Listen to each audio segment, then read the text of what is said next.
Video کو like کر کے آگے شیئر ضرور کر دینا۔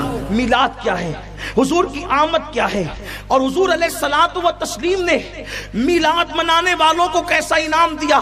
اب بات آگے نہیں بڑھاتا، سمیٹ رہا ہوں، کیسا انعام دیا۔ اللہ اکبر۔ حضور علیہ السلام حضرت عباس کے گھر آئے تو عباس ابن عبد المطلب حضور کی میلاد بیان کر رہے تھے۔ جب حضور تشریف لائے تو عباس کھڑے ہو گئے۔ سرکار نے پوچھا چچا کیا کر رہے تھے؟ سرکار نے پوچھا چچا کیا کر رہے تھے؟ عرض کیا آقا آپ کا میلاد بیان کر رہا تھا۔ حضور فرماتے چچا تم پر اور تمہاری اولاد پر میری شفاعت حلال ہو گئی۔ جو حضور کی میلاد بیان کرے حضور کہتے ہیں شفاعت حلال ہو گئی۔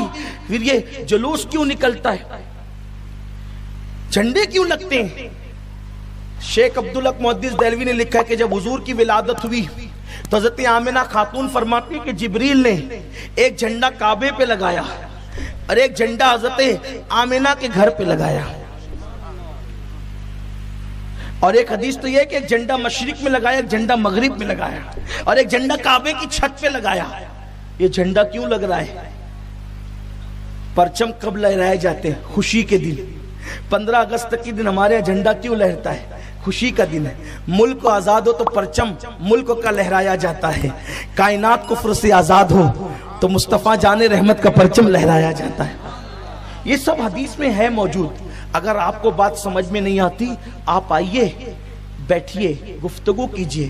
قرآن میں میلاد کا ذکر ہے، حضور کی میلاد کا ذکر قرآن میں ہے، حدیث میں ہے، صحابہ میں ہے۔ شاہ ولی اللہ محدث دہلوی فرماتے ہیں کہ میں میلاد النبی کے دن مکے میں تھا، اور اس دور میں یعنی آج سے تقریباً 3 صدیاں پہلے کم و بیش، فرماتے میں مکے میں تھا اور مکہ کعبے سے لے کر مولود النبی صلی اللہ علیہ وسلم تک جو ہے وہ قندیلیں لے کر کے جلوس نکلا کرتا تھا۔ اس جلوس میں میں بھی شریک ہوا تو میں نے دیکھا کہ لوگوں کے سروں سے لے کے آسمان تک نور کی قندیل تھی، روشنی ہی روشنی تھی۔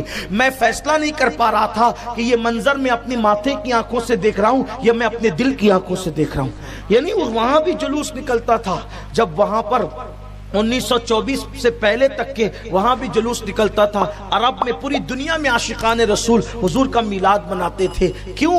اس لیے کہ یہ حضور کی آمد کی خوشی نسبت کی بنیاد پر ہے۔ لیکن ایک بات اینڈ کی پہ جاتے جاتے کہنا چاہتا ہوں، آپ جھنڈا تو لگائیں گے، آپ لائٹنگ تو لگائیں گے، آپ میلاد تو پڑھیں گے، لیکن حضور جس مقصد کے لیے دنیا میں تشریف لائے اگر وہ مقصد آپ نے بھول گئے، اللہ اللہ جلوس میں شریک ہو رہے ہیں لیکن اس دن بھی آپ نماز ترک کر رہے ہیں، ہاں گھر پہ پرچم تو لہرا رہے ہیں لیکن آپ کے ہاتھ میں شراب کی بوتلیں ہیں، ہاں آپ گلی تو سجا رہے ہیں لیکن اللہ اکبر عورتوں پہ بدنظری کر رہے ہیں، تو اس سے حضور کا دل خوش نہیں ہوگا بلکہ حضور کا دل غمگین ہوگا۔ کیوں غمگین ہوگا؟ اس لیے کہ میرے آقا مصطفیٰ جان رحمت صلی اللہ علیہ وآلہ وسلم دنیا میں اس لیے تشریف لائے تھے۔ حضور کی آمد کا مقصد یہ تھا کہ اللہ کے بندوں کو اللہ کے قریب کر دیا جائے، گمراہ انسانوں کو ہدایت کا نور عطا کیا جائے، ایمان کی روشنی عطا کی جائے، ایمان کی رمق عطا کی جائے، گمراہی اور گناہ کے دلدل میں دھسے ہوئے انسانوں کو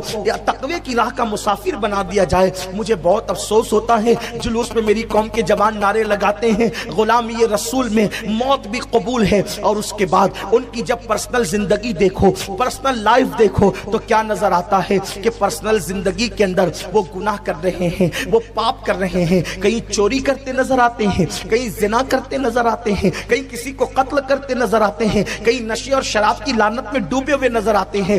یاد رکھنا صرف ایک دن کے میلادی مت بنو بلکہ پوری زندگی کے میلادی بنو، اور پوری زندگی کا میلادی کون ہے؟ جو حضور صلی اللہ علیہ وسلم کے فرامین پر عمل کرے، کیونکہ میرے آقا نے بتایا کل مسکرن حرام، ہر نشہ آور چیز حرام ہے، تو پھر حضور نے بتا دیا اب اس کو حرام مانو۔ لیکن افسوس مسلم محلوں کے اندر نشہ عام ہوتا جا رہا ہے، مسلم محلوں کے اندر نشے کی لعنت عام ہوتی جا رہی ہے، ہمارے چھوٹے چھوٹے بچے نشے کی لعنت میں ڈوبتے جا رہے ہیں۔ میرے پیارے آقا علیہ السلام کے پیارے دیوانوں، زیادہ نہیں ایک روایت پڑھتا ہوں لیکن آپ کی عبرت کے لیے، کاش میرے وہ جوانوں تک میری بات پہنچ جائے۔ افسوس صد افسوس، جب کسی معاشرے کے اندر نشہ اور زنا عام ہو جاتا ہے اللہ تبارک و تعالی اس بستی کو تباہ اور برباد کر دیتا ہے، اس بستی کو عذاب میں مبتلا کر دیتا ہے، ان کے چہروں کو سور اور بندر کی طرح کرنے کی وعید بیان کی گئی ہے۔ اس سلسلے میں ایک روایت جو بیان کی جاتی ہے یہ ہے کہ جب اللہ نے حضرت آدم کو پیدا کیا تو اس وقت فرشتوں نے معروضہ پیش کیا کہ تو اس کو اپنا زمین پہ خلیفہ بنائے گا جو زمین پہ جا کے فساد بپا کرے گا، قتل و غارت گری کرے گا۔ تو اللہ نے آدم کو تو بنا دیا یہ کہہ کر انی عالم ما لا تعلمون، جو میں جانتا ہوں وہ تم نہیں جانتے۔ پھر اللہ تبارک و تعالی نے ایک دور میں ان فرشتوں سے فرمایا تمہیں اپنے تقوی پہ بڑا ناز ہے، تمہیں اپنی تسبیح و تحلیل پہ بڑا ناز ہے، ایک کام کرو کہ تم میں کے 2 فرشتے مجھے دو تاکہ میں ان کو زمین پر بھیجوں اور ان کا امتحان لوں کہ وہ زمین پہ جا کے کرتے کیا ہے، ان لوگ آپ کو پتا چلے کہ وہ زمین پہ جا کے کرتے کیا ہے۔ حالانکہ اس روایت پر بڑی جرح کی گئی ہے، اس کو اسرائیلیات میں شمار کیا گیا ہے، لیکن صرف عبرت کے لیے پڑھ رہا ہوں اور میں نے اس کی حیثیت آپ کے سامنے بیان کر دی۔ حالانکہ علامہ ابن حجر نے بھی اس کو لکھا ہے، صاحب نعیمی نے بھی اس کو لکھا ہے، اور بھی کئی جگہ پر بہت کثرت سے کتابوں میں یہ آئی ہے، اس لیے صرف عبرت کے لیے بیان کر رہا ہوں، ورنہ کچھ لوگوں نے اس کا شمار اسرائیلیات میں کیا ہے اور اس کی سند پر بھی جرح کی گئی ہے۔ تو اللہ تعالیٰ نے 2 فرشتوں کو کہا، 2 فرشتوں کا کہ تم میں سے 2 فرشتے چن کر کے دو۔ دھیان دینا، اپنے تقوی پہ ناز کر کے کبھی کسی کو حقیر نہیں سمجھنا، کبھی کسی کو ذلیل نہیں سمجھنا۔ اگر اللہ کسی سے امتحان لے اور اللہ مدد نہ کرے تو پھر آپ کو گناہ سے کوئی نہیں بچا سکتا۔ اگر گناہ سے بچ رہے ہو تو یہ اپنی دیڑ ہوشیاری نہیں ہے، اگر گناہ سے بچ رہے ہو تو یہ اللہ کا کرم ہے۔ اس لیے کسی کو گناہ میں مبتلا دیکھ کر اس پہ کرٹیسائز مت کرنا، نکتہ چینی مت کرنا، اس کا مذاق مت اڑانا، پتہ نہیں اللہ اس کو کب نیکیوں کی توفیق دے دے۔ تو اللہ نے فرمایا کہ فرشتوں سے کہ 2 تو انہوں نے 2 فرشتے جو ان میں فرشتوں میں جو مایا ناز فرشتے تھے 2 کو نکالا، ایک کا نام ہاروت تھا اور دوسرے کا نام ماروت تھا۔ ہاروت و ماروت کو پھر اللہ نے زمین پہ بھیجا اور ان کو قاضی بنا کے بھیجا، قاضی شرع بنا کر، قاضی شہر بنا کر بھیجا، چیف جسٹس، وہ لوگوں کے فیصلے کرتے۔ جب وہ لوگوں کے فیصلے کرتے، ایک مرتبہ زہرا نام کی بہت خوبصورت عورت آئی، آنے کے بعد انہوں نے اس عورت کو دیکھا اور دیکھنے کے بعد اس کے حسن میں مبتلا ہو گئے۔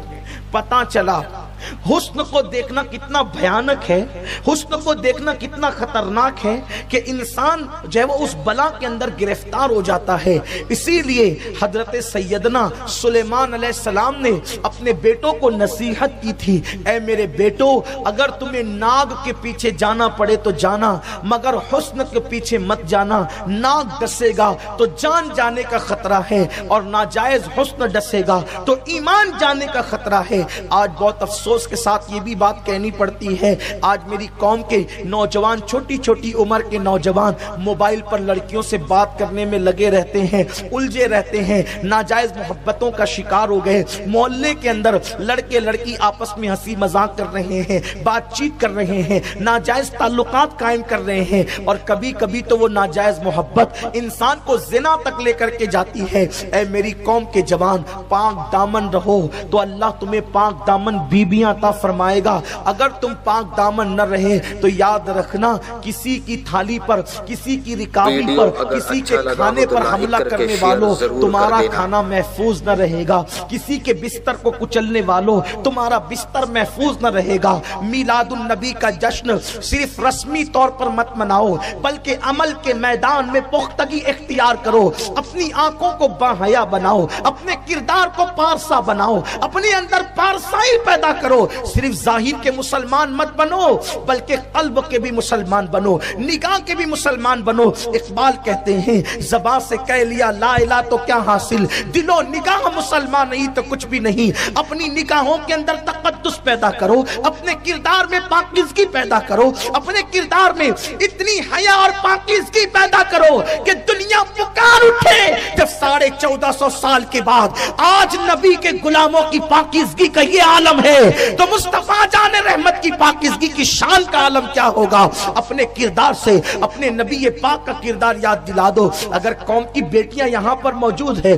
میں ان کو بھی ایک پیغام دینا چاہتا ہوں, اے میری قوم کی بیٹی, ایمان کے بعد حیا سب سے بڑا زیور ہے عورت کے پاس, شرم سب سے بڑا زیور ہے عورت کے پاس. اس لیے کہ جو عورت جتنی با حیا ہوگی اللہ اس کو اتنا مضبوط ایمان عطا فرمائے گا.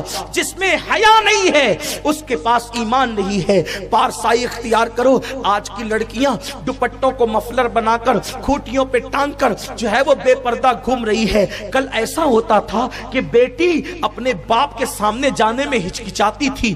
آج کل کی لڑکیاں تو اللہ اکبر کسی سے نہیں جھجکتی, وہ ہر جگہ کھڑی ہے سینہ تان کر کے بڑی بڑی باتیں کر رہی ہے. کیا ہو گیا مسلم بیٹیوں کو, کیا ہو گیا مسلم بچیوں کو؟ ہم نے اپنی بیٹیوں کی صحیح تربیت نہ کی. قرآن و